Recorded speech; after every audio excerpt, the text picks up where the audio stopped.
The town of Cheran, a town that was tired of the abuse from the cartels and the local police and the politicians. So they armed themselves and threw them away of the town, and now they're ruling themselves.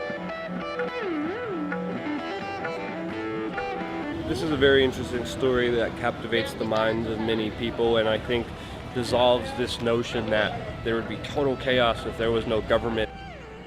There haven't been any homicides, kidnappings, and murders here for a very long time.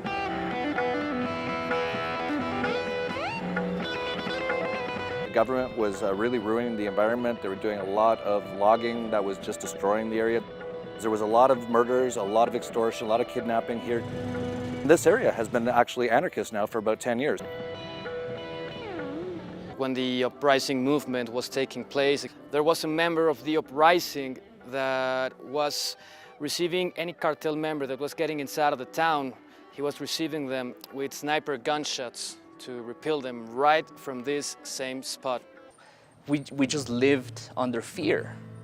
It was not just the group, our local government was working with them.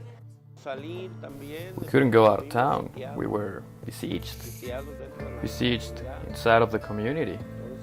So we also had a lot of murder.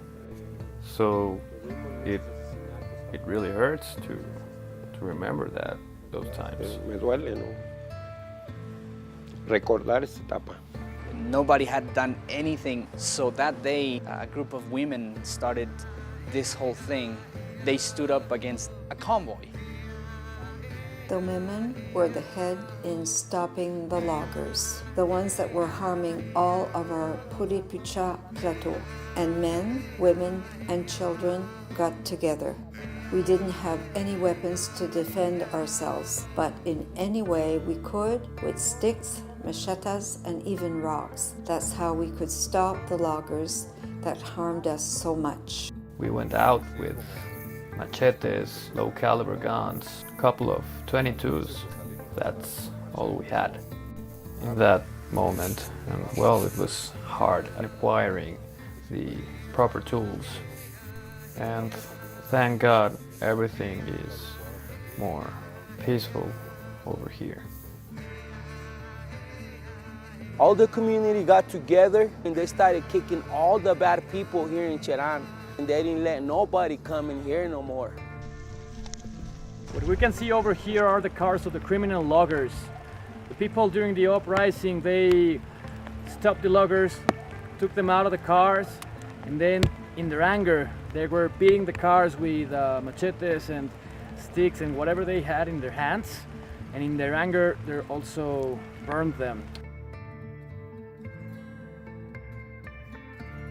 They went back to an ancient form of government, which nowadays we have. Ever since, I have felt much more secure. You can see our kids playing outside in the street. The feeling of being independent is priceless. It's one of the projects that the community has is to build its own economy.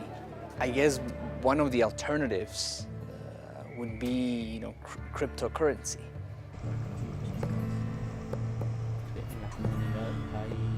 As you can see, the rangers are formed to take care of the flora, the fauna, of all of the resources from here, from Cheran. Todos los recursos de aquí, de lo que es Cheran. Normally they don't have any trouble, just some invaders from the other towns, but that's it, and they just take them out.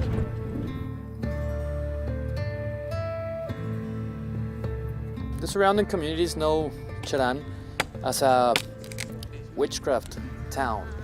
They have a specific name. Shikwamis is the word, which means the witches. So normally they expected rains on May the 15th, which it was the exact day in which the rain arrived. But because of the deforesting that took place in the area, the rain was constantly delayed. Especially these past few years, the rain has been delaying, so they come over here and ask that stone over there for water and rain. And what they're telling me, every time they're in the need to do that, the water arrives. People in the community that dedicate their lives to spirituality, they come here to receive energy from the stars and the skies. I have lived in other places. I have lived in Miami, North Carolina, in the States. I had never felt that safe. I wouldn't want to live anywhere else. It's the common sense solution towards a lot of the problems that the world is facing right now. Whatever problem you're facing, it should be decided on a community level, not by someone sitting on top. When you have a local decentralized power network, people will care about the fellow people.